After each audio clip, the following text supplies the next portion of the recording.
राधा राधा राधा राधा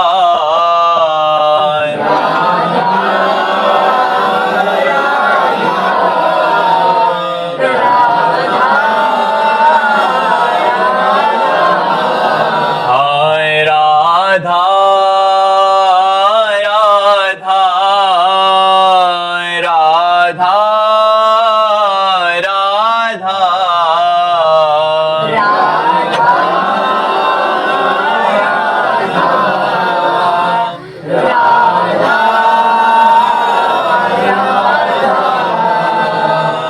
राधा राधा राधा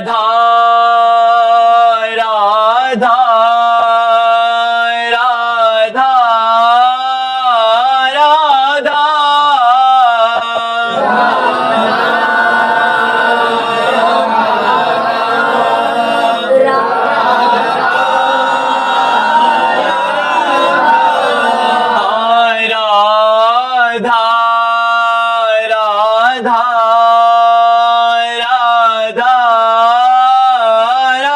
राधा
भक्तन की वृंदावन धाम की सतदेव भगवान की। शौर्यवीर पांडे जी, राधे राधे महाराज जी। महाराज जी, सृष्टि की रचना से पहले भी भगवान ही थे, सृष्टि के अंत में भी भगवान ही रहेंगे, तो जब भगवान अपने आप में खेल रहे हैं तो भगवत प्राप्ति किसको होती है? भ्रम का नाश। किसका प्रश्न? भ्रम का नाश। जैसे अपने को भ्रम हो गया कि मैं मनुष्य हूं, मैं देह हूं, इस भ्रम का नाश हो गया। आत्म तत्व तो जैसा था वैसा ही है, वैसा ही रहेगा। जा सुकृपा सब भ्रम मिट जाई, गिरजा सोई कृपालु रघुराई। कृपाल भगवान की आराधना करने से भ्रम का नाश हो जाता है। तो जो मैं तत्व है वो श्री कृष्ण था, श्री कृष्ण है, श्री कृष्ण रहेगा। उसको हम भूल गए। अब आप अपने को बालक समझते हैं, कोई जवान समझता है, कोई बूढ़ा समझता है, कोई स्त्री समझता है, कोई अच्छा समझता है, कोई बुरा समझता है। ये समझ हटा देनी है। साधना से समझ हट जाती है और मैं ब्रह्म स्वरूप हूँ, भगवत स्वरूप हूँ, ये भाव आ जाता है। समझ रहे हो ना? तो केवल भ्रम का नाश होता है। साधना भ्रम का नाश करती है। भ्रम नष्ट हुआ, जो था वही प्रकाशित हो गया। कोई नया साधना से कोई नया निर्माण थोड़ी हुआ, भ्रम का नाश हो गया। साहिल बहयाल जी, राधा वल्लभ हरिवंश महाराज जी। महाराज जी, आपने एक सत्संग में कहा था कि अपने नाम रूपी धन को व्यर्थ ना गवाएं। मैं ये जानना चाहता हूं कि मैं जो भी नाम जप करता हूं उसके प्रति मेरी कुछ मांगने की तमन्ना नहीं होती। मुझे बनाए रखने के लिए मेरा नाम जब व्यर्थ ना हो, इसके लिए मुझे क्या करना चाहिए महाराज जी?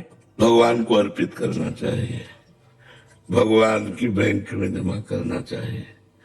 इससे जगत मंगल होगा आपके द्वारा। जैसे आपने कोई कामना नहीं की ना, जैसे हमारी भारतीय बैंक में पैसा आप जमा कर दो और आप उसे ना निकालो, तो आप अपने नाम से भी डिलीट कर दो, तो वो पूरा हमारे भारत के लिए होगा, वो पूरे भारत के खर्चा के लिए होगा।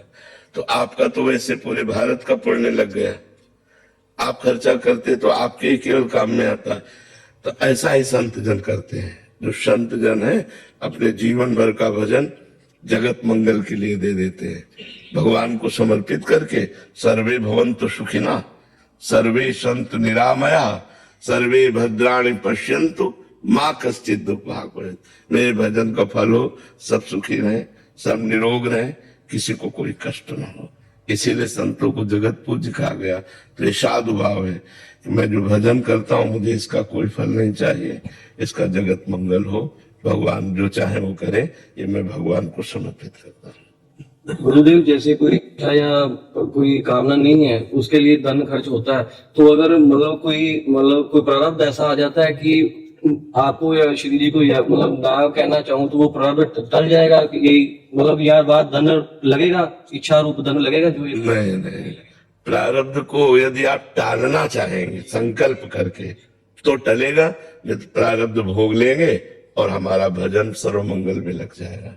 अगर प्रारब्ध को टालना चाहे तो जैसे अपने लोग होते हैं, अपने प्रारब्ध को नहीं टालते, अपने भोगने सब कुछ भोगने के लिए तैयार है, गर्मी सर्दी मान अपमान सब भगवान के लिए सब कुछ सहने के लिए तैयार है, तो शरीर के प्रारब्ध की क्या बात है। लेकिन आपको अधिक दुखी देखा कि आप बहुत दुखी हैं, तुम्हारे मन में संकल्प बना कि भगवान आपके दुख को हमें दे दें, तो आपका दुख टल जाएगा। अगर हम स्वयं ले लेंगे तो हमारा भजन नष्ट नहीं होगा, और अगर हमने भजन के द्वारा नष्ट कर दिया तो भजन फिर जाएगा और आपके प्रारब्ध को नष्ट। ऐसे जगत मंगल होता है। संत महात्माओं के द्वारा जो जगत का हित होता है कि आपने कहा नहीं और हमने कुछ नहीं कहा और आपकी कामना पूर्ति हो गई, ये होता है। आप गए, आपका दुख निवृत्त हो गया, आप अपने भावना से जैसे आओगे तो दुख निवृत्त हो जाएगा। और आपने कुछ कहा नहीं और हमने कुछ कहा नहीं, तो आपका सदा सदा के लिए दुख निवृत्ति का मार्ग खुल जाएगा। निष्काम भाव, भगवान की प्राप्ति का मार्ग। संतों की बड़ी महिमा है, उसका कारण भजन है। वो भजन के प्रताप से जगत मंगल करते रहते हैं। उनके पास वही आ सकता है जिस पर भगवान की विशेष कृपा है। बिनु हरि कृपा मिले नहीं संता, अब मोहि भा भरोसा हनुमंता। तो वो संता का तात्पर्य केवल वेश से ही नहीं है, उद्देश्य से है। जिसे आप उद्देश्य से कर रहे हो तो संत ही हो। भगवान के चरणारविंद का चिंतन करना, जगत का मंगल होना, किसी से कोई चाह न रखना, यही तो संतों की स्थिति है। तो इस स्थिति को संत कहा गया। जैसे प्रधानमंत्री किसी व्यक्ति का नाम नहीं है, एक पद का नाम है, ऐसे महात्मा किसी वेश या व्यक्ति का नाम नहीं है, स्थिति का नाम है। महान आत्मा, आत्मा तो वही है, लेकिन महान शब्द इसलिए लग गया कि स्व सुख इच्छा का त्याग कर दिया। स्वसुख इच्छा का त्याग करने वाला, तत्सुख भावना में स्थित, उसे महात्मा कहते हैं। तो बहुत उत्तम बात है और यही मनुष्य जीवन का लाभ है। और जब आप नहीं चाहेंगे तो सारी जिम्मेवारी भगवान की बन जाती है। वो आगे सामने कांटा है, ये तो देख नहीं रहा, तो वो कांटा किसी व्यक्ति के रूप में आकर हटा देंगे या आपके पैर का साइड बदल देंगे। ये उनका कार्य होगा, आपका कार्य नहीं होगा। बड़ा आनंदमय मार्ग है, लेकिन संसारी पुरुष इसे समझते नहीं। संसारी पुरुष बिना कामना और इच्छा के जीवन ही नहीं समझते, बिना कामना और इच्छा का जीवन ही नहीं समझते। और सही पूछो तो सही जीवन वही है जिसमें कोई कामना और इच्छा नहीं है। जी श्रुतिका जी, श्री हरिवंश महाराज जी, महाराज जी, ये उम्र ऐसी है कि कभी कभी भगवान की भक्ति में बहुत मन लगता है, किंतु कभी कभी जिज्ञासा के कारण मन कम भी लगता है। तो भक्ति के इस उतार चढ़ाव के कारण भगवान हमसे नाराज तो नहीं होते कि कभी तो ये अच्छी भक्ति, कोई बिल्कुल भक्ति न करे तो भी भगवान नाराज नहीं होते, कोई खूब पाप करे तो भगवान नाराज नहीं होते। आपको बीज दे दिया गया और खेती दे दी गई, जैसा मना वैसा बो, काटना आपको पड़ेगा, काटना आपको पड़ेगा। अगर आप गेहूं बोते हैं तो दाग छुहारा खाने को नहीं मिलेगा, बबूल बोते हैं तो आपको रोटी खाने को नहीं मिलेगी। जो बोंगे वही आपको प्राप्त होगा। तो जैसे हम भजन कर रहे हैं, भजन में कभी कमी आ रही है, कभी अच्छा भजन हो रहा है, ये तो साधक की दिनचर्या के अंतर्गत है। हमको हठी स्वभाव बनाना पड़ेगा।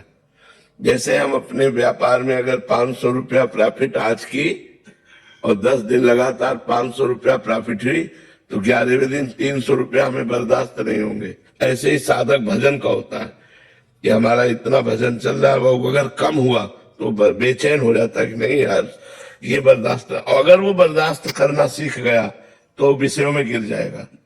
जो बर्दाश्त करना सीख नहीं गया भजन को, भजन की कमी बर्दाश्त नहीं, चाहे प्राण निकल जाए, एकदम जिद्दी स्वभाव, वो क्रॉस कर गया, वो माया को क्रॉस कर गया। वैसे तो साधक अवस्था में कभी मन, नियम को नहीं तोड़ना, हमारी बात समझना। अगर सही मार्ग में चलना चाहते हो तो मानो हमने 2 घंटे का नियम लिया या 11 माला का नियम लिया, अब मन लगे ना लगे मुझे 11 माला तक पहुंचना है। कभी मन लगता है, कभी नहीं लगता है, ये मायाकृत है। तो जब नहीं लगता है तो भी हमें अपने नियम की पूर्ति करनी है। जो नियम पर डटा रहता है वो क्रॉस कर जाता है माया को। और जिसका आज 20 वाला जपा, 2 दिन कुछ नहीं जपा, वो माया पर विजय प्राप्त है। माया पर नियम बाई नियम कसता चला जाए अपने को जितना कसते चले जाओगे उतने आनंद का अनुभव होता जाएगा। और जब तक हमारे पाप नष्ट नहीं होते तब तक भगवदानंद की अनुभूति नहीं होती। जैसे आप माला जप रहे हो, भजन कर रहे हो, तो आपको अनुभूति नहीं हो रही तो आप चिंता ना करो, वो प्रोसेस चालू है। नाम आपके पूर्व जन्मों के पापों का नाश कर रहा है। और जहां नाश हुआ एक वो ऐसा आनंद आता है कि उसकी वाणी से हम वर्णन ही नहीं कर सकते। मतलब स्मृति लोप हो जाती है संसार की, एक भगवत आनंद। वो कैसे अनिर्वचनीय बात को जो अनुभवगम में भजे जी संता, जिसे अनुभव के द्वारा, तो उसे वाणी के द्वारा कैसे वर्णन किया जा सकता है। बकाया नियम पूर्वक चलने वाला ही माया पर विजय प्राप्त करता है, ध्यान रख लेना। आज 11 माला जपा, कल 5 माला जपा, परसों 2 माला जपा, 4 दिन नहीं जपा, ये महत्वपूर्ण नहीं।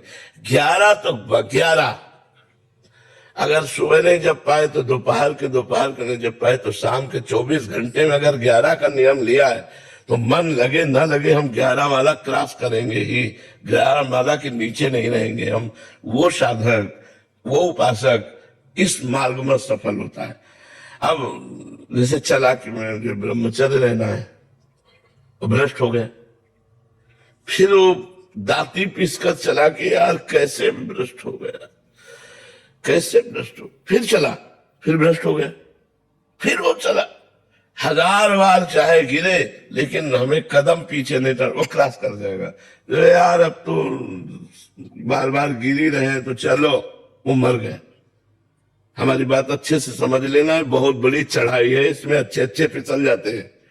तो फिसलना कोई खास बात नहीं, लेकिन फिसल के पड़े रहना ये निंदनीय बात है। हमें तुरंत खड़े होना और चल देना है। परमार्थ पे मान लो कहीं हम लड़खड़ा गए, काम क्रोध आदि पर गिर गए तो हमें पुनः चलना है। हमको इन शत्रुओं पर विजय प्राप्त करनी है, हमारा दृढ़ निश्चय हो। इसीलिए दृढ़, अचल ऐसे शब्दों का प्रयोग किया जाता है। बट विश्वास अचल निज धर्मा, अपने धर्म में अचल है, अडिग है, दृढ़ है, तभी इस मार्ग में चला जा सकता है। और किसी भी मार्ग में हो, अगर उच्चतम ऊंचाई पर पहुंचना है तो आपको संघर्ष करना पड़ेगा। संघर्ष से ही जीवन उन्नति को प्राप्त होता है। जो कायर पुरुष है वो तो किसी लायक नहीं होते। सर्दी है, ये है, कुछ रहे, अपने लक्ष्य के आगे कुछ रहे। जब अब देखो ऐसी सर्दी है, 20 वर्ष त्रिकाल गंगा स्नान, 3 बजे सुबह, 9 बजे दिन में, 4 बजे शाम के, त्रिकाल स्नान गंगा का 20 वर्ष।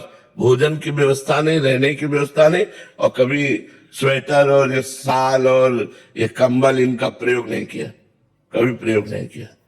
तो जिद्दी स्वभाव, जैसे भीषण सर्दी लग रही, गंगा जी में डुबकी और मारी, खड़े हो गए गंगा जी। तो अपने शरीर को जैसा बनावे वैसा बनावे। एक बार चंद्रगुप्त मौर्य को जहर दे दिया गया, चाणक्य को पता चला। चाणक्य ने मुस्कुरा के कुछ नहीं होगा। बोले क्यों? बोले मैं वर्षों से जहर दे रहा हूं उसको। बोले मैं वर्षों से उसको जहर दे रहा हूं उसके भोजन में, उसको कुछ नहीं होगा। अभ्यास, वर्षों से उसको जहर दे करके सब पुष्ट कर दिया कि अगर तुम जहर एक खुराक दे दोगे तो कोई फर्क नहीं पड़ने वाला। तो अभ्यास योग युक्तेन चेतसा नान्यगामिना, हम ऐसा अभ्यास करें देखो मनुष्य शरीर मिला, इसे आप जैसा बना लो वैसा बन जाएगा। श्री स्वामी अनंग बोधाश्रम जी एक हुए हैं असनी के, तो चित्रकूट में रामचरितमानस की लीलानुकरण हो रहा था। लीलानुकरण, उसमें लीलानुकरण में भगवान राम 14 वर्ष के लिए वनवास के लिए कपड़े उतार रहे थे और वो बालक थे, स्कूल में पढ़ते थे। उन्होंने जे ही देखा कि भगवान राम के वस्त्र उतार कर वनवासी वस्त्र, तो उनका अब मैं घर नहीं जाऊंगा। संस्कारी महापुरुष थे, भाग पड़े, गंगा का किनारा पकड़ा। तो असनी है फतेहपुर जिले में, श्री स्वामी शंकरानंद जी महाराज बड़े सिद्ध महापुरुष थे। तो उनका आकर्षण हुआ, उनके पास रुके और कहा स्वामी जी मैं संन्यास लेना चाहता हूं। बोले इतनी छोटी अवस्था में? बोले आपको प्रण करके कहता हूं कि कभी कोई त्रुटि नहीं होगी। तो उन्होंने सब संतों से सलाह की और संन्यास दिया जाता है तो नंगे कर दिया जाता है, दिगंबर कर दिया जाता है। गंगा जी में खड़े करके सारे वस्त्र हटाकर पूछा जाता है आपका कौन? तो भगवान नारायण के सिवा कोई नहीं। बड़ा कारुणिक प्रसंग होता है उस समय संन्यास में। तो जब वो दिगंबर करके संन्यास दे के और लंगोटी देने लगे तो उनका नहीं गुरु जी, बस अब दिगंबर कर दिया तो अब अंबर धारण नहीं करेंगे, अब वस्त्र धारण नहीं करेंगे। आजीवन वैसे ही आजीवन, न कभी किसी छत के नीचे रुके, गंगा जी की बालू में ही पड़े रहते, तप्त बालू। गर्मियों में देखो कितनी तपती हुई बालू की पैर नहीं रख सकते, और ऐसी ठंडियों में ऐसे खुले। तो स्वामी धर्म सम्राट करपात्री जी कहते अगर सचल ब्रह्म का दर्शन करना है तो असनी चले जाओ, गंगा की रेती में पड़ा है। रात दिन अभ्यास योग युक्त है, गर्मी सर्दी वर्षा खुले शरीर से थे। अब अरे सर्दी, वीर पुरुष का भी। अब देखो हमारे भारत के सैनिक हिमालय में खड़े कर दिए जाए तो हिमालय में खड़े, बर्फ में, सीधे बर्फ में वही गला के पीना, उसी में जीना, किस लिए? हमारे देश की रक्षा के लिए। उनका नियम, उनका प्राण, उनकी भावना, उनकी वीरता, हम उसे नमस्कार करते हैं। संत और सैनिक ये दोनों को हम समान देखते हैं, क्योंकि वो भी अपने परिवार से विलग, वो भी जगत मंगल के लिए संतगण, और वो भी अपने परिवार से विलग और देश मंगल के लिए वो प्राणों को बलिदान किए। इसलिए हम दोनों का सम्मान करते हैं, संत और सैनिकों का विशेष, और करना भी चाहिए। भारत के सैनिक कोई पेमेंट के लिए नहीं है, प्राणों का बलिदान पेमेंट के लिए नहीं होता, वो देश रक्षा के लिए होता है। तो जो दृढ़ निश्चयी है, अब इनकी ट्रेनिंग देखो जब होती है, हम फतेहपुर फरक्काबाद गंगा के किनारे है, तो वहां देखा है रेत में दौड़ लगवा रहे और जरा सा गिर गया तो खड़े करके पीछे से मारा, बूट मुंह भरा, फिर गिरा, मारा थप्पड़ दर। तब वो जवान जाके ऐसा बनता है कि हजारों को गोली से उड़ा सके और बॉर्डर पर खड़ा, सीमा पर खड़ा होकर के हमारे देश की रक्षा करता है। तो ऐसे ही ये भगवत मार्ग है, ये कोई ऐसा नहीं है। तो बिना कसाई के तो बात नहीं बनती, कसना पड़ता है, अपने को कसना पड़ता है, अपनी समाज को कसना पड़ता है, तब वो हमारी समाज उन्नतिशील होती है। आज यही चीज गलत हो गई है, आज हमारे बच्चों में कसावट कम हो गई।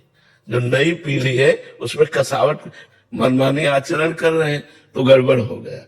अगर कसावट की जाए तो वही महापुरुष बन जाए। कसावट से ही महापुरुष होता है।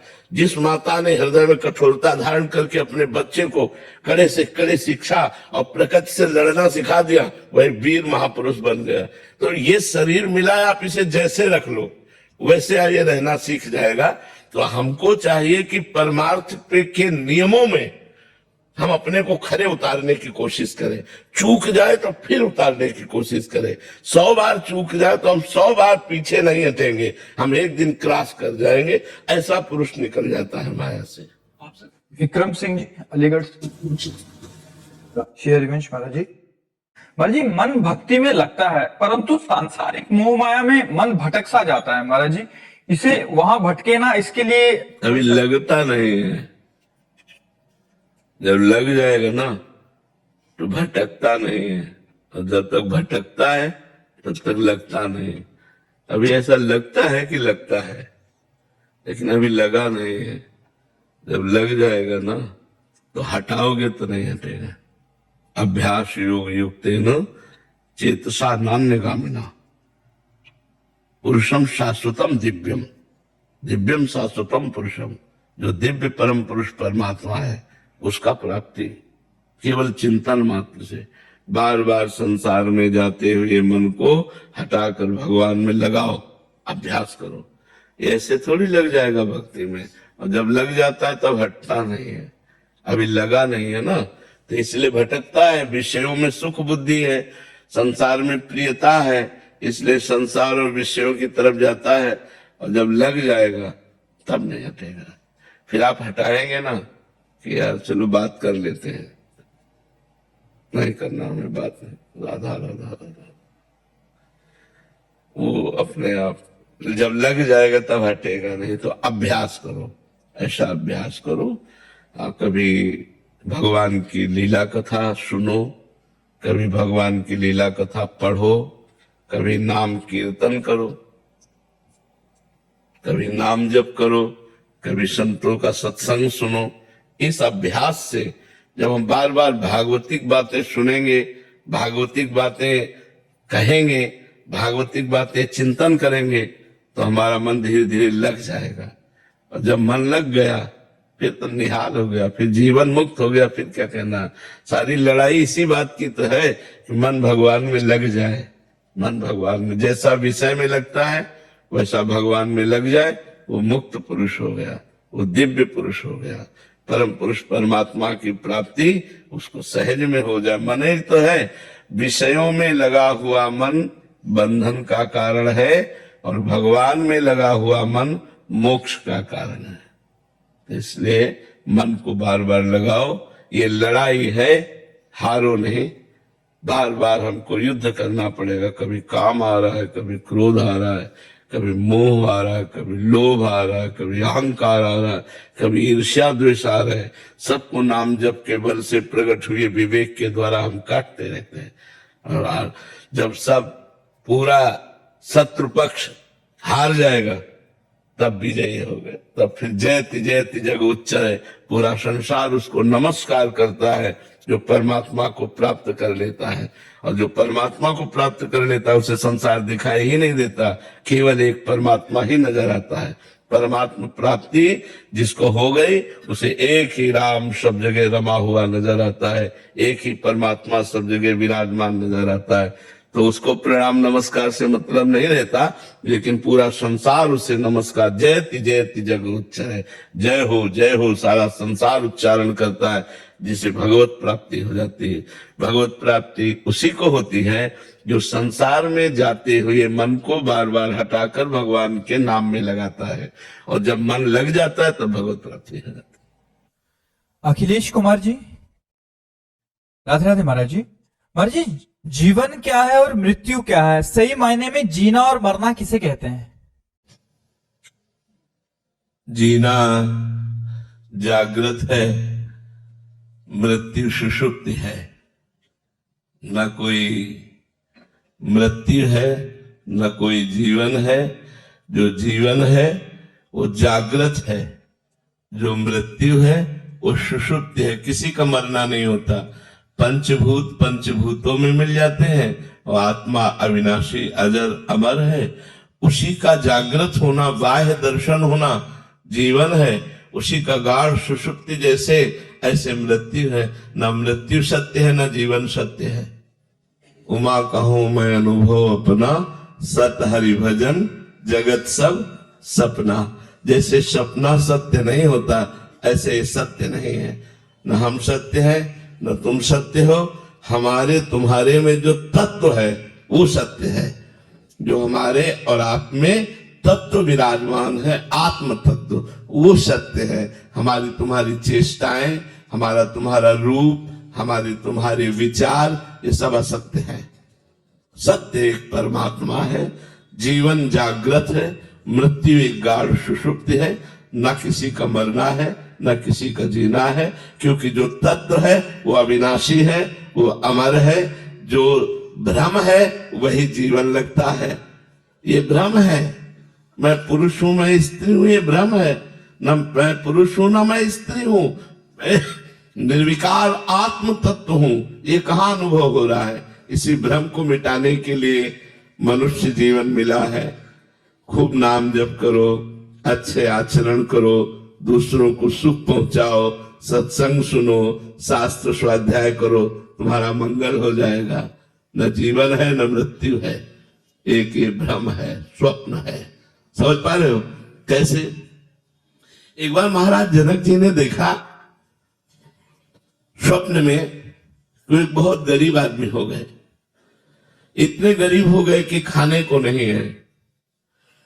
उन्होंने भिक्षा मांगी तो भिक्षा में कुछ चावल दाल मिले, तो एक मिट्टी के पात्र में चावल दाल पका रहे थे। वो पकने वाले ही थे कि दो सांड लड़ते हुए आए और सब बिखर गया। तो इतने भूख से व्याकुल थे कि ये क्या, और आंख खुल गई तो देखा राजमहल की सुंदर सैया पर सो रहे। तो उनका ये सत्य कि वो सत्य। सभा में आकर के बड़े बड़े ज्ञानी वृद्ध महापुरुष रहते थे, पूछा यह सत्य कि वह सत्य। अब कैसे पता चले कि यह का आपका तात्पर्य क्या है और वह का तात्पर्य क्या है? तो कोई सही उत्तर न दे पाया। एक दिन बालकों के साथ अष्टावक्र जी खेल रहे थे और उनके पिता को राजा जनक जी ने जितने विद्वान थे सबसे पूछा और उत्तर न मिलने पर सबको नजर कैद कर दिया कि जब तक उत्तर नहीं मिलेगा कोई भी विद्वान अपने घर नहीं जा सकता। तो बड़ी प्रवीणता थी अष्टावक्र जी में। तो बालकों ने खेल खेल में कहा यदि इतने ही प्रवीण हो तो अपने पिता को जनक की नजर कैद से छुड़वा लो। तो मां के पास गए और उनका आज तक आपने बताया नहीं कि हमारे पिता जनक की नजर कैद में है, मैं अभी जाता हूं। तो उनका बेटा पति तो गए ही और तुम भी हमारे पास कौन रह जाएगा? उन्होंने कहा मां मैं समस्त विद्वानों को एक क्षण में छुड़वा दूंगा। अष्टावक्र जी गए तो सभा में जे ही पहुंचे तो अष्ट जगह से टेढ़े थे तो चाल तो बड़ी, तो सब हंस पड़े। तो उन्होंने जाते ही कहा जनक की सभा में हमने सुना था ज्ञानी है, लेकिन यहां तो हमें कोई ज्ञानी दिखाई नहीं दे रहा। तो जनक जी ने कहा आप सभा को ऐसे कैसे संबोधन कर सकते हैं कि यहां कोई ज्ञानी नहीं? बोले आप लोग पहले हमें बताओ हंसे क्यों? बोले आपको 8 जगह से टेढ़ा देखकर। तो बोले आत्मा को देखने वाला ज्ञानी और शरीर और हड्डियों को देखने वाला ज्ञानी। बोल जनक तेरा प्रश्न क्या है? अष्टावक्र जी गुरु है जनक जी के।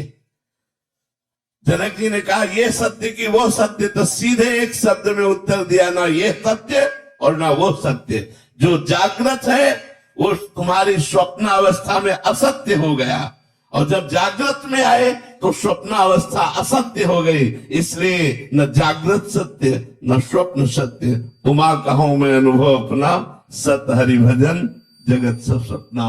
भगवान का चिंतन, आत्मचिंतन, ब्रह्म चिंतन यही सत्य है और न जीवन सत्य है न मृत्यु सत्य है, क्योंकि मृत्यु किसी की होती नहीं। किसकी होती है? पंचभूत पृथ्वी तत्व में जल तत्व में अग्नि तत्व में वायु तत्व में आकाश तत्व में आत्मा आजार अमर। तो मृत्यु किसकी हुई? जीवन आंख मूंदते मूंदते 40 वर्ष हो गए, 50 वर्ष हो गए, निकल गए, गया जीवन। कब हमारा शरीर छूट जाए पता नहीं। क्या कर पाए? क्या सत्य को जान पाए? क्या परमात्मा प्राप्ति कर पाए? अगर ये नहीं कर पाए तो जीवन व्यर्थ गया। स्वाप्निक जीवन व्यतीत किया भोगों में, भोगों का भोग भोगते हुए स्वाप्निक जीवन व्यतीत किया। सत्य थोड़ी, सत्य तो भगवान का चिंतन, परमात्मा का चिंतन है। समझ पा रहे हो आप? अंकित सिंह जी नोएडा से। राधे राधे महाराज जी। महाराज जी आज के समय में आत्मबोध कैसे करें? आज का समय हो चाहे कल का समय हो, पद्धति तो पद्धति ही है। गुरु चरणों में जाकर के साष्टांग दंडवत करके गुरु जी के चरणों का आश्रय लेकर उनको परब्रह्म परमात्मा स्वरूप साक्षात समझकर उनके उपदेशों को सुने और उनके द्वारा दिए हुए नाम मंत्र का जप करे तो गुरु प्रसाद से ज्ञान होता है। ध्यान मूलम गुरु मूर्ति, पूजा मूलम गुरु पदम, मंत्र मूलम गुरु वाक्यम, मोक्ष मूलम गुरु कृपा। जब गुरुदेव करुणा करते हैं तब ब्रह्म बोध होता है, तब आत्मबोध होता है। तो गुरुदेव के चरणों का आश्रय प्रथम। द्वितीय विवेक, जो शत असत का निर्णय करता है उसकी प्राप्ति वो भी सत्संग से ही होती है। बिन सत्संग विवेक न होई, राम कृपा बिन सुलभ न सोई। बिना भगवान की कृपा के सत्संग नहीं मिलता, और बिना सत्संग की कृपा के विवेक नहीं होता, और बिना विवेक के मोह अंधकार का नाश नहीं होता। होए विवेक मोह ब्रह्म भागा। तीसरा, लोक परलोक के भोगों से वैराग्य। चौथा, इंद्रिय निग्रह। पांचवा, मनोनिग्रह। छठवां, तितिक्षा। सातवां, श्रद्धा। गुरु और संत के वाक्यों पर यथावत विश्वास कर लेना। और समाधान, आठवां, बिल्कुल चित्त का परमात्म चिंतन में समाहित होना। मुमुक्षुता, मैं मुक्त हो जाऊं। ये लक्षण जिसके अंदर हो वो ज्ञान को प्राप्त कर सकता है। गुरु की शरण में होकर ये लक्षण अपने हृदय में जो धारण करे वो आत्मबोध को प्राप्त हो सकता है। हरेंद्र सिंह जी महाराष्ट्र से। राधे राधे महाराज जी। महाराज जी, भक्ति के मार्ग पर चलने के बाद भी अहंकार और इच्छाएं मन में क्यों बनी रहती हैं, यहाँ तक कि क्योंकि संत चरण रज का सेवन नहीं हुआ। अगर गुरु चरणों का सेवन नहीं हुआ, संत चरणों का सेवन नहीं हुआ तो अहंकार का नाश नहीं होगा। रहो गणित तत्तपसा नयाति न चेद्यान निरूपणाद गृहाद्वान छंदसा नैव जलाग्नि सूर्यो बिना महत्पाद रजोभिषेकम। ये जो मैं तुम्हें आत्मबोध का उपदेश कर रहा हूं हे रहोगण, ये तपस्या के द्वारा, सूर्य चंद्र अग्नि गृहस्थ धर्म की उपासना के द्वारा नहीं समझा जा सकता। बिना महापुरुषों की चरण रज का सेवन किए इस तत्व का अनुभव नहीं हो सकता। तो जो अहंकार है वो महापुरुषों की आज्ञा पे चलने पे नष्ट होता है। जब हम किसी महापुरुष की आज्ञा पे चलते हैं तो साधना का अहंकार नहीं होता। ऐसा लगता है गुरुदेव की कृपा से भजन हो रहा है, गुरुदेव की कृपा से ब्रह्मचर्य है, गुरुदेव की कृपा से तपस्या हो रही है। वहां कृपा दिखाई देती है, अहंकार नहीं। और जो मनमानी आचरण करता है तो वो सिद्ध हो ही नहीं सकता है, और तभी उसमें दोष बना रहता है, अहंकार। और जो दोष है वो पाखंड है। उसमें बिन विवेक वैराग्य भक्ति बिन सत्य नए को मानो, भगवत विमुख कपट चतुराई सो पाखंड नहीं जानो। यदि विवेक नहीं, वैराग्य नहीं, भक्ति नहीं, और अगर अहंकार है, कामादि दोष है, तो पाखंड ही है, वो भक्ति नहीं है, वो दंभ है। और ये बिना महापुरुषों की चरण रज का सेवन किए ये दोष नष्ट नहीं होते। राजू प्रसाद जी। महाराज जी, आजकल तपस्या क्या है?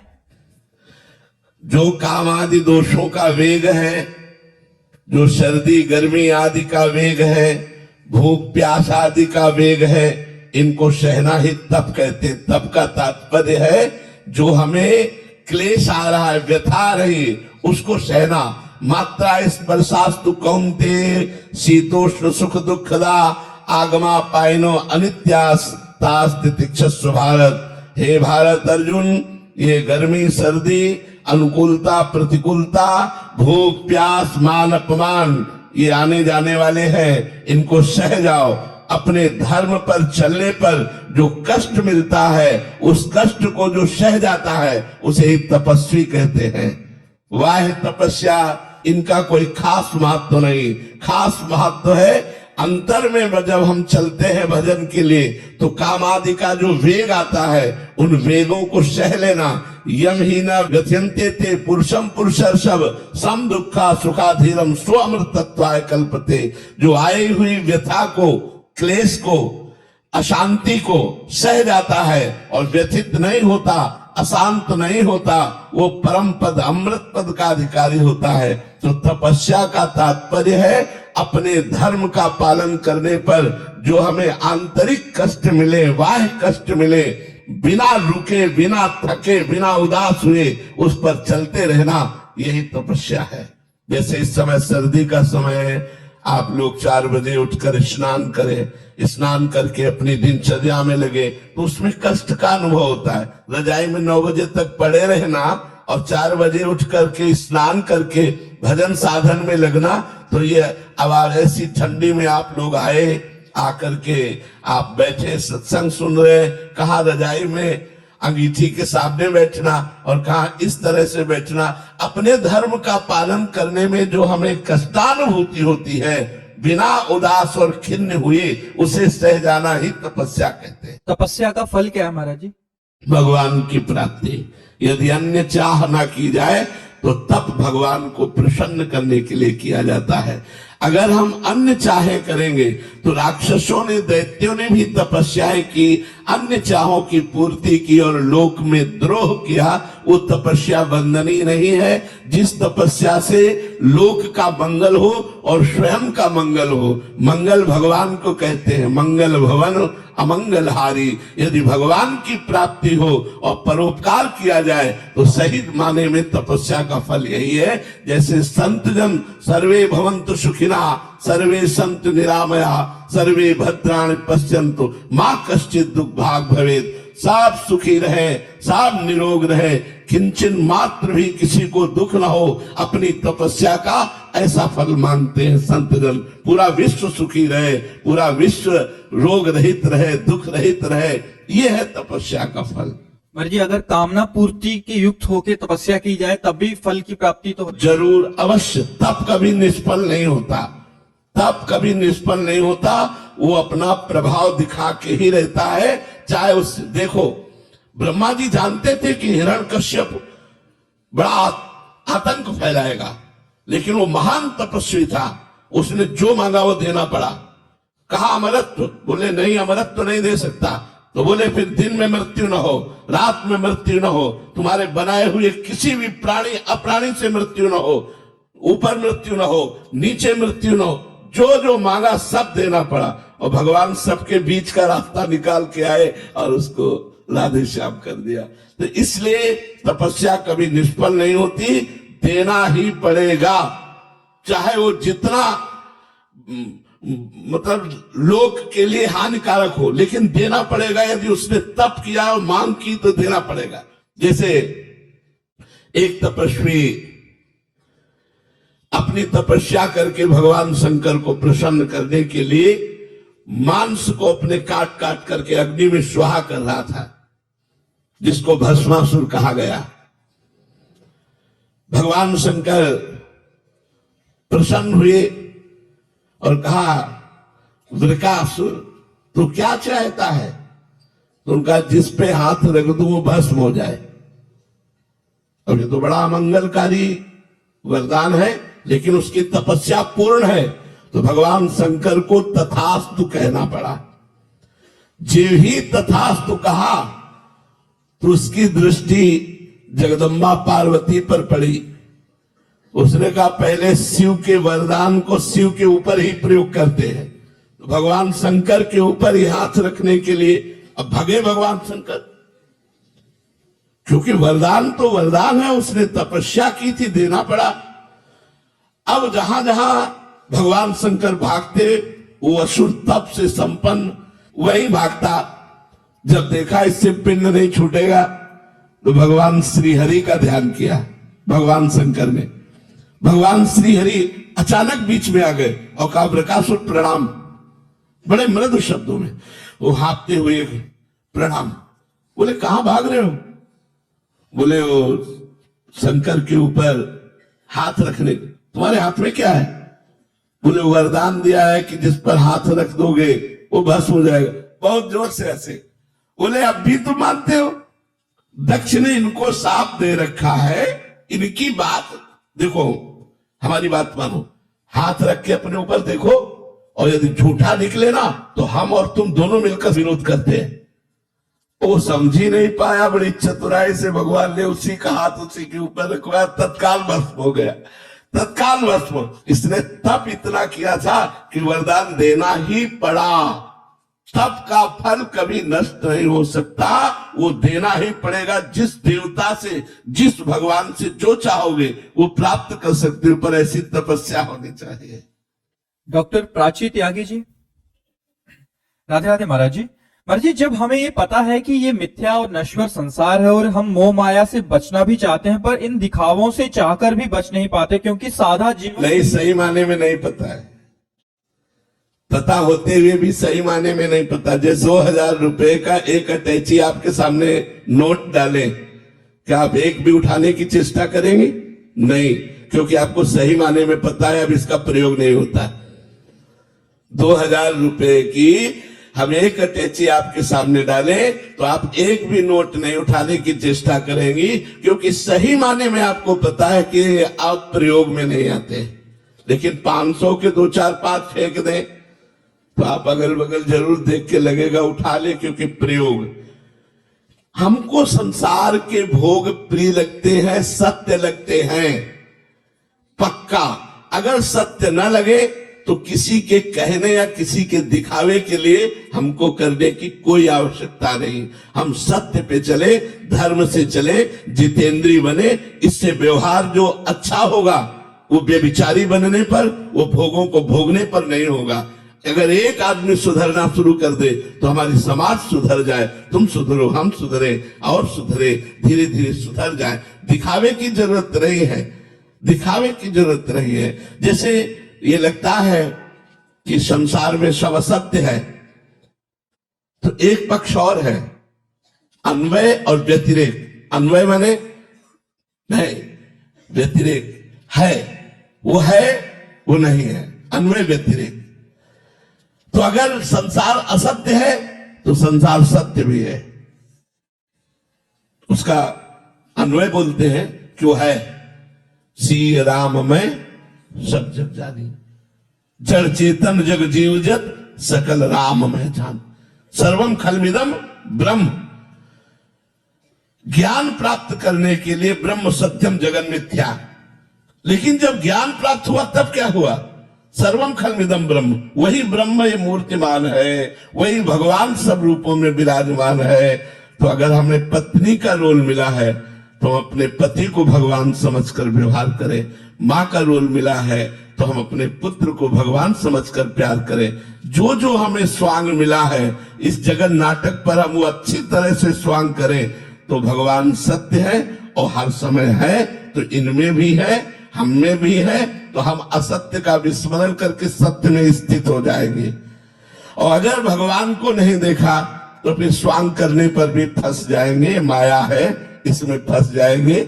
चाहे जितना बचा के स्वांग करो, इसमें फंसी जाओगे। और भगवान को साक्षी करके, भगवान को सर्वत्र देखते हुए जो व्यवहार करोगे वो मुक्त हो जाओगे, कभी नहीं बंद होगे। तो हमें लगता है कि हम स्वांग भी करें तो सत्य को लेकर करें, परमात्मा को लेकर करें। परमात्मा ही सास ससुर में, परमात्मा ही पुत्र में, परमात्मा ही पति में। अब करो स्वांग, खुद सेवा करो, भगवत प्राप्ति हो जाएगी। इसी से भगवत प्राप्ति हो जाएगी। और अगर परमात्मा की भावना से विहीन, तब तो फंसी जाओगे, चाहे जितना चतुर हो। इस माया में इतनी बड़ी सामर्थ्य है। शिव विरंचिका मोहई को है बपुरान, अस जिए जान भजे मायापति भगवान। बड़े बड़े ब्रह्म ज्ञानियों को मोहित कर ले, औरों की तो बात जाने दो। ज्ञानी नाम अपी चेतांश देवी भगवती हिस्सा बलादा कृष्ण मोहाय महामाया प्रेक्षती।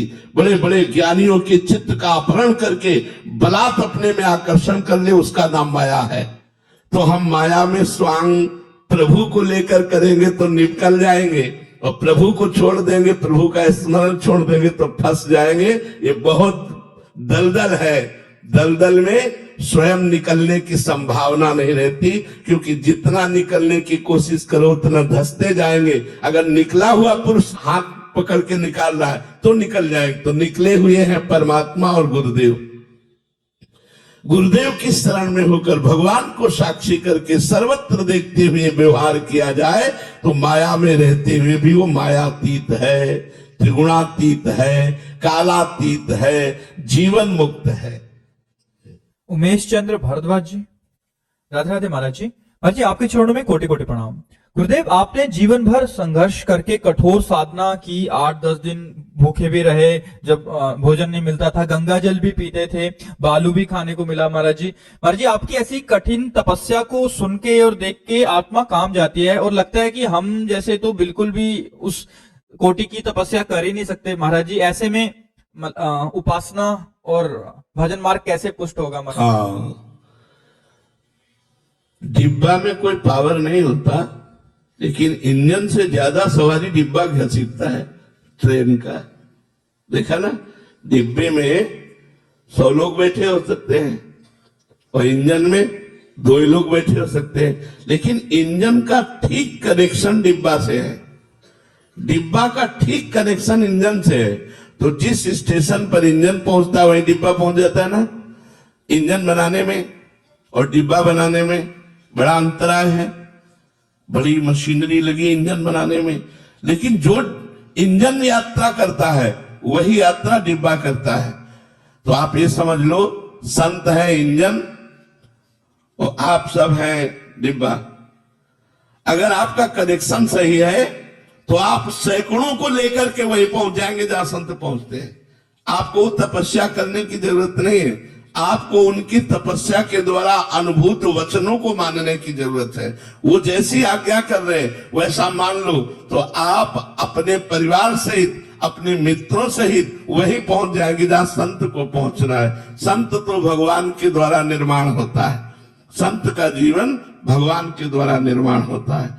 वो अगर सही माने में पूछो तो भगवान की कृपा के बिना संत बना ही नहीं जा सकता। वो भगवान कसते हैं सैकड़ों का कल्याण करने के लिए, लोग का कल्याण करने के लिए एक संत तैयार कर देते हैं, करोड़ों का कल्याण कर लेता है, असंख्यों का कल्याण कर देता है।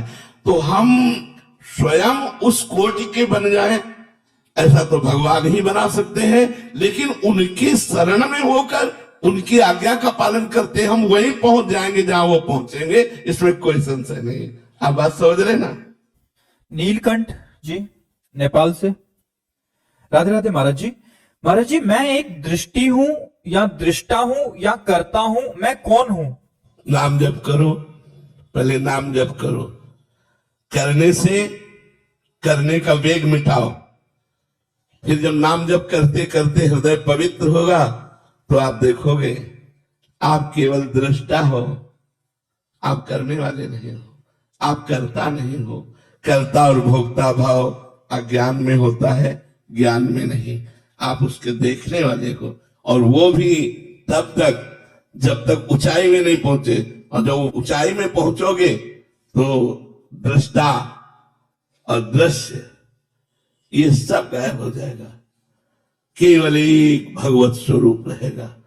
जो त्रिपुटी है, दृष्टा, दर्शन, दृश्य, ये तीनों का लय हो जाता है और केवल ब्रह्माकार वृत्ति, भगवताकार वृत्ति, ये सब भजन से होगा, केवल बातों से सुनने या पढ़ लेने से नहीं होगा। जितना भजन करोगे, जितना तप करोगे, उतना हृदय पवित्र होगा, और पवित्र हृदय में गुरु प्रसाद से ज्ञान का उदय होता है। उसी ज्ञान में हम पहले दृष्टा बनते हैं और फिर दृश्य का भी लय हो करके वो दृष्टा भाव भी लय हो जाता है और ब्रह्म भाव में स्थित हो जाता है, भगवत भाव में स्थित हो जाता है। कार्तिक जी, हैदराबाद से। राधे राधे महाराज जी। महाराज जी, जब जब आप श्री जी का या उनकी लीलाओं का स्मरण करते हैं तब वह लीला आपके सामने सजीव रूप में प्रकट हो जाती है। महाराज जी, ऐसे ही हम जैसे संसारिक लोगों को भी वैसा भाव या वैसा अनुभव हो सकता है? हाँ, क्यों नहीं हो सकता।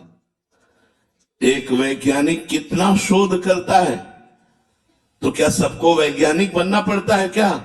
उसके विज्ञान के द्वारा शोध की हुई वस्तुएं, शोध की हुई जो कार्य प्रणाली में आ रहे, देखो शहर में 10 रुपया का बल्ब लिया, लेकिन एक बल्ब तैयार करने में उस वैज्ञानिक को कितनी मानसिकता लगानी पड़ी, आप विचार कीजिए। एक बल्ब तैयार करने के लिए उसको कितना मनन करना पड़ा, कितना एकांत प्रिय होकर उस पर शोध करना पड़ा, और 10 रुपए का बल्ब ले आते। क्यों? उसने तैयार कर दिया। ऐसे ही संत अपने भजन बल से, अपने तप बल से जिसको चाहे उसको लीला में प्रवेश करा दे। उसके लिए उनकी आज्ञा का पालन करना, उनके अनुकूल बनना। स्वयं तिसा लोकांतार्यति। तो अब जैसे आप विचार कीजिएगा, जब आप सत्संग नहीं सुनते थे तब आप क्या थे, और जब आप सत्संग सुन रहे हो तो आप क्या हो? तो क्या आप ऐसे सत्संग सुन करके और आज्ञा का पालन करके लीला में प्रवेश नहीं हो सकते? आपको वो तप नहीं करना पड़ेगा जो वैज्ञानिक को शोध करना पड़ा, जो एक तपस्वी संत को शोध करना पड़ा। वो 10 वर्ष की साधना की अनुभूति को 1 सेकंड में आपके सामने रख रहा है। बस आप पकड़ लो उसे और वहीं से चल दो। तो अब जैसे मुगल सराय से ट्रेन आ रही है, मथुरा स्टेशन से क्लास करेगी, तो आपको जरूरी मुगल सराय में जाके चढ़ना? अपने मथुरा स्टेशन में चढ़ो। ऐसे ही हम लोग पूरी जीवन यात्रा करके आए कष्ट वाली, तो आपको जरूरी थोड़ी हो कष्ट यात्रा करो। आप यहीं वृंदावन से बैठो हमारे साथ, और श्री जी के पास चलो। बैठना क्या होगा? नाम जप, वाणी का पाठ, ठाकुर जी की सेवा, परोपकार की भावना, अपवित्र गंदे आचरणों का त्याग, अपवित्र भोजन का त्याग, अपवित्र पेय का त्याग, अपवित्र विचारों का त्याग। आप हमारे साथ हो तो जहां हम हैं वहीं आप हो, और जहां हमारी स्थिति है वहीं आपकी स्थिति हो जाएगी। पर आपको वैसा करना पड़ेगा।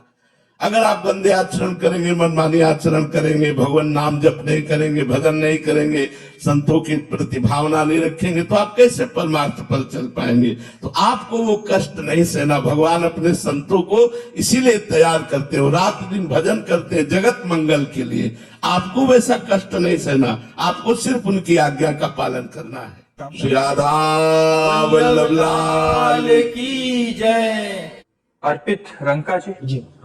राधे राधे महाराज जी। महाराज जी, महाराज जी आप कह रहे हैं कि आप टीवी सीरियल में महाखलनायकों के रोल किए हैं महाराज जी। ये दुर्योधन बने हैं, कंस बने हैं, रावण बने हैं महाराज जी। बट वास्तविक जीवन में, अपने जीवन में बिल्कुल विपरीत हूँ। अपने धर्म के लिए हमेशा लोगों को प्रेरित करता हूँ और अपने बच्चों को भी यही संस्कार देता हूँ कि धर्म पे मार्ग पे चलें। महाराज जी आप कह रहे हैं कि आपका एक सवाल है कि अभी जैसे कार्य तो बहुत अच्छे जैसे मिला और उसमें बहुत ही सफलता भी मिली, बट जो फिर अगले कार्य के मिलने के बीच की यात्रा होती है कि नया रोल मिले, नया वो मिले, वो बड़ा कठिन हो जाता है। उसमें मन विचलित हो जाता है और भविष्य और बच्चों की चिंता से मन नकारात्मक बनाने लग जाता है। अगर उस समय आप भगवान का नाम जप कीजिए, जो खाली समय है, तो उससे आपको बहुत बल मिलेगा।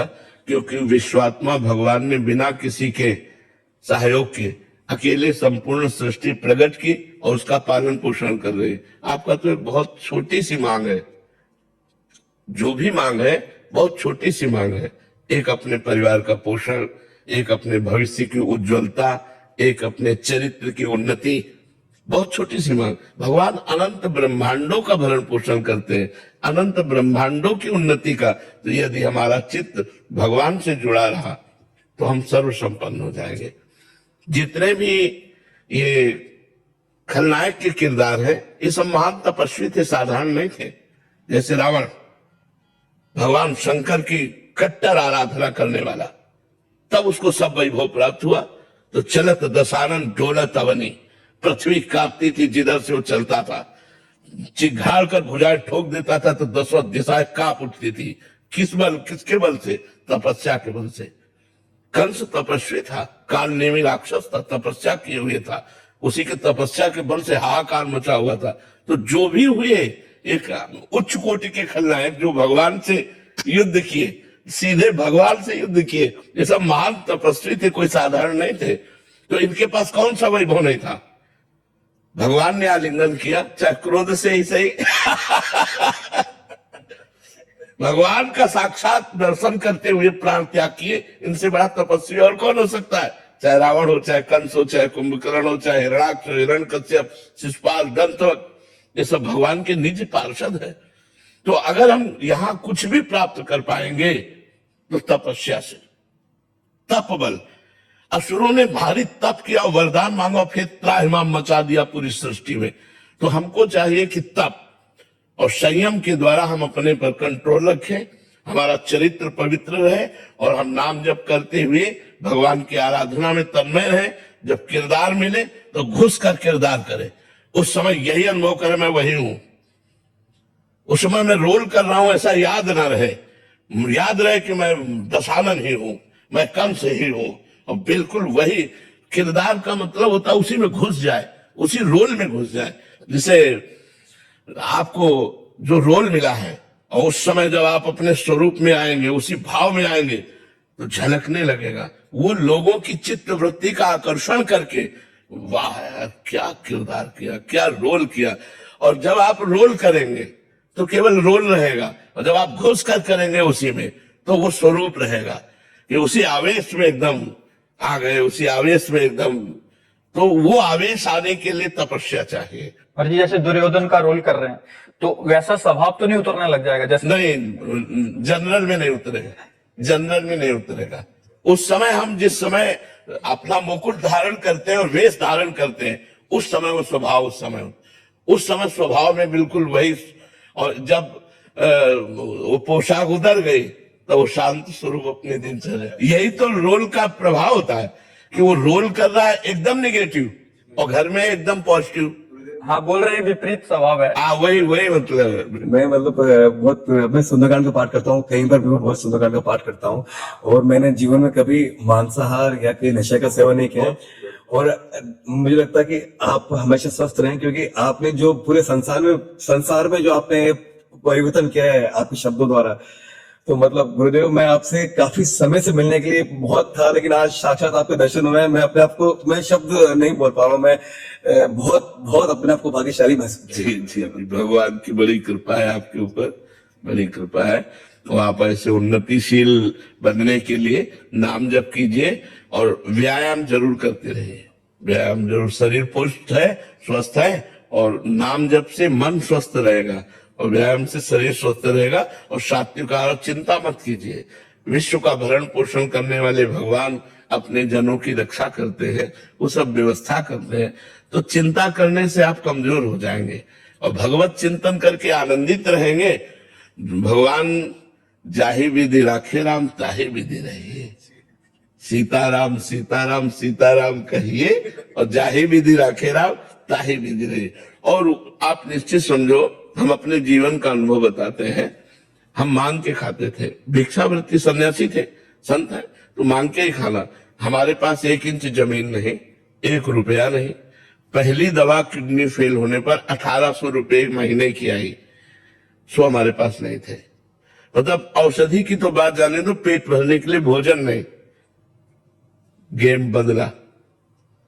आज जानते हो 500 लोगों का बाल भोग बनता है, 500 लोगों का राजभोग बनता है? भगवान का यदि भरोसा है और भगवान का चिंतन है तो गेम बदलने में देर नहीं लगती।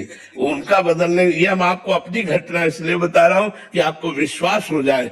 ये लौकिक सुख संपत्ति है, और जो अलौकिक है उसे तो हम तुम्हें बता ही नहीं सकते कि जो वो हमें हृदय से प्यार करता है वो बात तो, ये तो मायामयी बात है। हृदय से जो प्यार करता है तुम्हें क्या बता पाए। इसलिए भरोसा रखो भगवान का और नाम जप करो, और जो भी किरदार मिले आपको, जो भी रोल मिले, घुस कर रोल करो, जिससे सामने वाला देख करके थोड़ी देर के लिए उस समय में आ जाए कि इस समय मैं राम रावण युद्ध में बैठा हुआ हूँ, इस समय मैं कृष्ण और कंस के लीला चरित्र में बैठा हूँ, भूल जाए और वो रोल में आकर्षित हो जाए। ये तप का प्रभाव होता है। जब आप भजन करोगे, तप करोगे, तो जैसे उपदेश है, लेकिन उपदेश तभी सार्थक होगा जब हम आपसे कोई चाह न रखे और स्वयं में वो जीवन में हो। जो आपको उपदेश कर रहे हैं तो उसका प्रभाव पड़ जाएगा। और अगर स्वयं में वो नहीं है, हम केवल पढ़ लिख कर आपको बोल रहे हैं, तो थोड़ी देर के लिए मनोरंजन मात्र होगा, उसका प्रभाव नहीं पड़ेगा। अगर हम स्वयं तपस्या परायण हो, जप परायण, और आपसे बोले जप करो, तो ये बात आपके दिमाग में घुस जाएगी और आपको जप करा के ही मानेगी। ए शराब मत पियो, ये बात घुस जाएगी आपके दिमाग में, आपको शराब को छोड़ना पड़ेगा। ये तप के द्वारा जब हम तप और जप परायण होते हैं तो जो हम बोलते हैं उसका प्रभाव पड़ता है। जैसा हम चरित्र करते हैं वैसा लोग अनुकरण करते हैं। अगर हमारे ही जीवन में ना हो तो फिर उसका लाभ क्या। तो आप तपस्वी बनिए, भजन करने वाले बनिए, धर्मात्मा बनिए, और जो रोल आए लोगों को सुख प्रदान करने के लिए उस रोल को सम्यक रूप से कीजिए, तभी सुख में। अगर खलनायक का रोल है आपका, मान लो कंस का, और आप उस तरह का व्यवहार नहीं कर पाते तो लोगों को अच्छा नहीं लगेगा।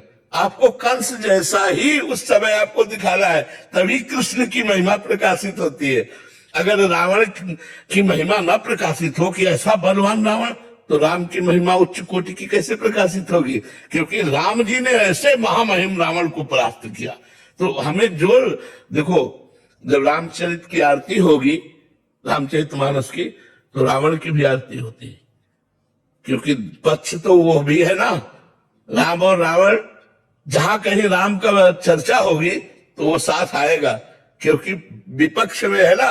तो हाँ, तो हमें जो भी रोल मिले, और इतना महान भक्त भगवान का कि अंतिम समय बड़े बड़े ऋषि मुनि भगवान का स्मरण करके प्राण छोड़ने की आकांक्षा करते हैं, और वो प्राण छोड़ते समय कह रहा, कहाँ राम रणहतोपचारी, कहाँ राम है, मैं ललकार करके उनको पराजित करूंगा। अंतिम समय उसके शब्द थे, कहाँ राम रणहतोपचारी। भगवान का स्मरण करते हुए वो भगवान में लीन हो जाता है। तो इसलिए जो भी रोल मिले खूब अच्छे से करो, नाम जप करो। महाराज जी, मैं गुरु दीक्षा लेकर श्री विद्या की साधना करता हूँ और माता त्रिपुर सुंदरी का मैं जप करता हूँ। महाराज जी, मैं सकाम संकल्प लेकर अनुष्ठान करता हूँ, लेकिन कार्य सिद्ध होते नहीं है। लेकिन मन में दुख नहीं होता है। 2 घंटे के बाद फिर मन से वही भक्ति में, उसी में लग जाता हूँ फिर से मैं। सकाम अनुष्ठान जब तक सांगोपांग पूरा नहीं होगा तब तक सिद्ध नहीं होता। सांगोपांग पूरा, जिस पवित्रता से, जिस नियमावली से, जितने मंत्रों का जितना पाठ पूरा अनुष्ठान हो, तब दैवी शक्ति इच्छा की पूर्ति करती है। तो सांगोपांग अनुष्ठान करो पवित्रता पूर्वक, जैसा निर्वाह शास्त्रों में वर्णन किया गया। तो माता जी जो कामना करे वो पूर्ण करती हैं।